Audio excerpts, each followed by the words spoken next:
एक बैच का पेमेंट जो है माननीय मुख्यमंत्री जी से हम लोगों ने कराया। अब अगले बैच के पेमेंट के लिए हम लोग अनुरोध करेंगे माननीय मंत्री वित्त मंत्री श्री रामेश्वर राव जी से कि वो दूसरे बैच के लाभुकों को इस सहायता राशि को उनके अकाउंट में भेजने के लिए हम लोग को सहायता करें।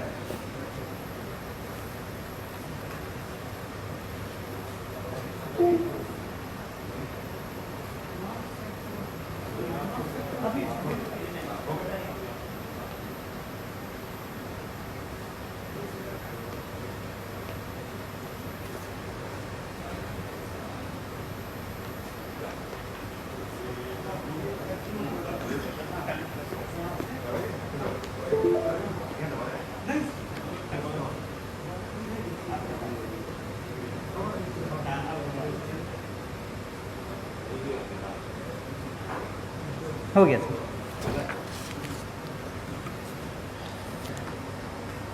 अब मैं अनुरोध करूंगा माननीय मंत्री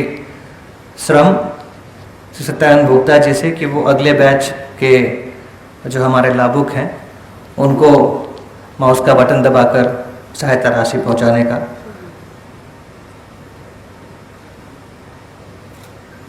कृपया करें।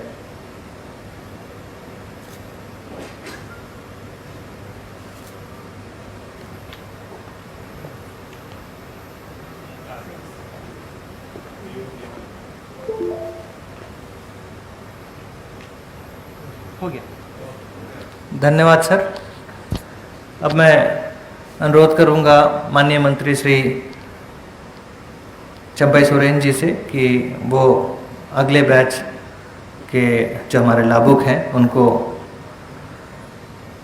माउस का बटन दबाकर उनके अकाउंट में राशि पहुंचाने में हम लोग को मदद करें।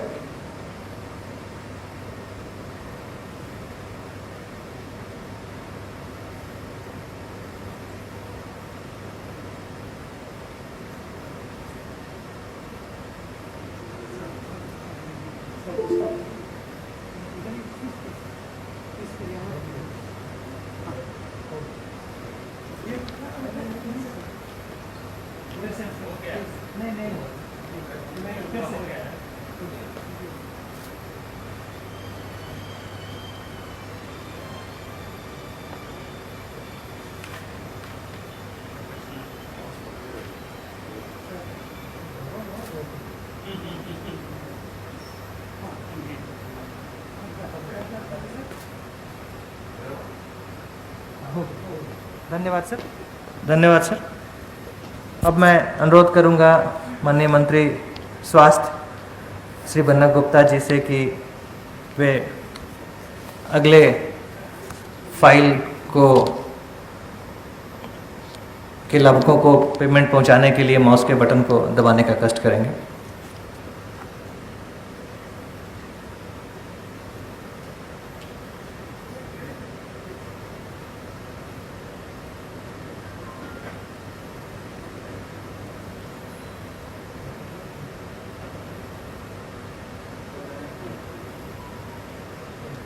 धन्यवाद सर।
अब मैं अनुरोध करूंगा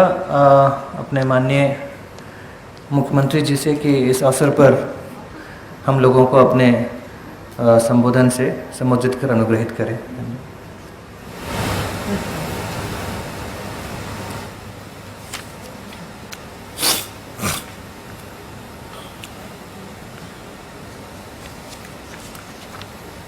यहाँ उपस्थित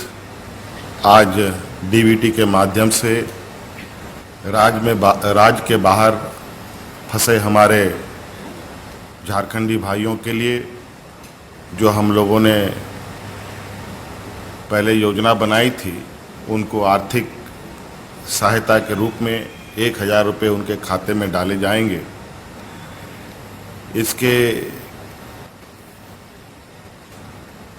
इस कार्यक्रम को स्टार्ट करने के लिए, पैसे भेजने की प्रक्रिया शुरू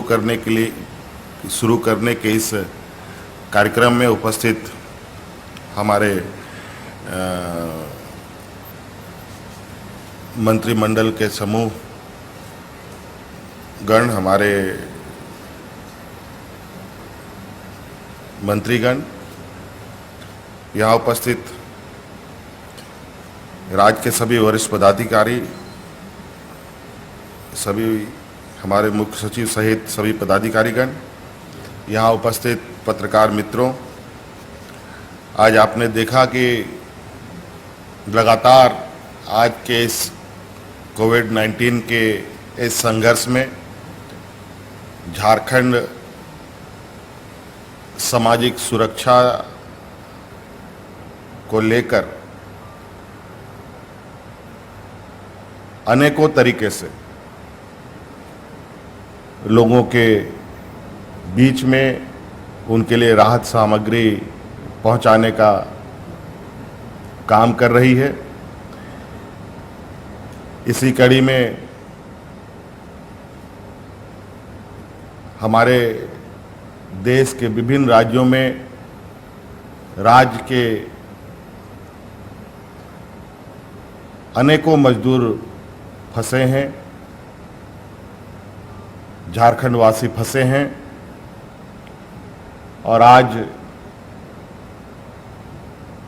उनको हम राशन तो उपलब्ध नहीं करा पा रहे हैं यहाँ से, लेकिन आर्थिक रूप से उनको हम मदद पहुँचाने का निर्णय हम लोगों ने लिया था और उसके अनुरूप आज हम लोगों ने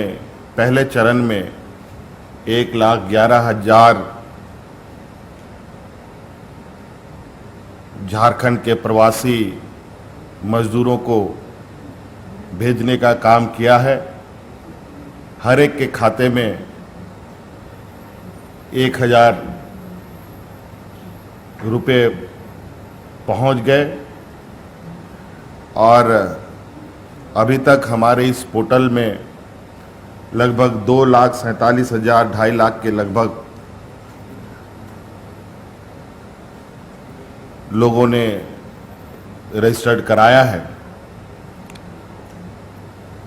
और चूंकि ये इंटरनेट बैंकिंग सिस्टम है, इसके तहत बैंकों की और खातों की जांच प्रक्रिया आवश्यक होती है। इसको लेकर 2-3 दिनों का जो समय लगा और अभी जो और खाते और जो लोग रजिस्टर हुए हैं, उनके खातों की जो वेरिफिकेशंस होने हैं, जैसे जैसे वेरिफिकेशंस होते जाएंगे वैसे वैसे राज्य सरकार उन खातों में पैसे देने का काम करेगी। हम लोगों ने ये ऐप में रजिस्टर्ड होने की अवधि भी बढ़ा दी है और हम चाहते हैं कि अधिक से अधिक जितने लोग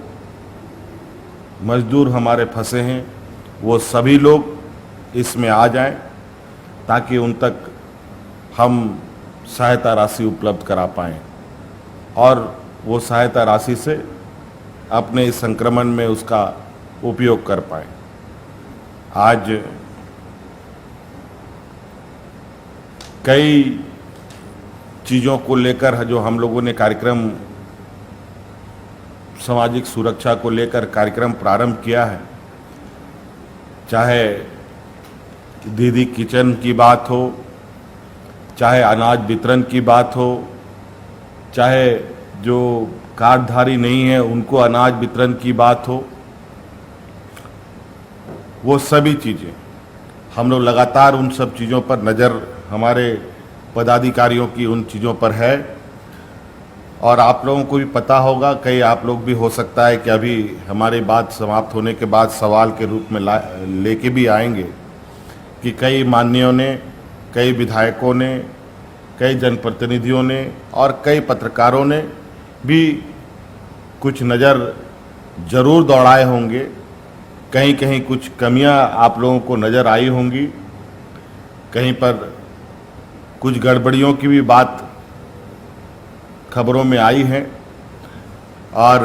उन सभी पर हम लोग लगातार काफ़ी गंभीरता से उन विषयों को संज्ञान में ले रहे हैं। और आज ही एक और निर्णय के तहत जो हमारे राज्य के अंदर जिनका राशन कार्ड नहीं है उनको भी राशन देने का जो निर्णय हम लोगों ने लिया था, उस निर्णय में कई शिकायतें क्षेत्रों से आई है, सही आदमी को नहीं मिल रहा है या कुछ गड़बड़ियां भी हो रही है, ऐसी कुछ बातें। आज हम लोगों ने ये भी निर्णय लिया कि जो कार्डधारी नहीं है, और इस वजह से हमने ये भी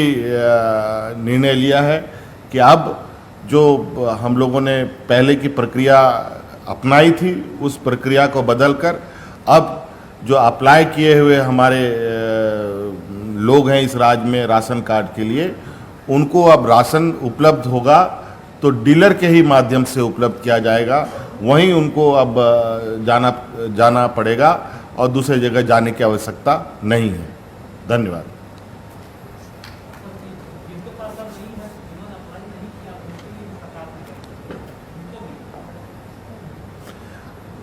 जिन लोगों ने अप्लाई नहीं किया है उनके लिए अभी भी पोर्टल ओपन है, वो भी अपना अप्लाई कर सकेंगे और उनको भी राशन मिलेगा।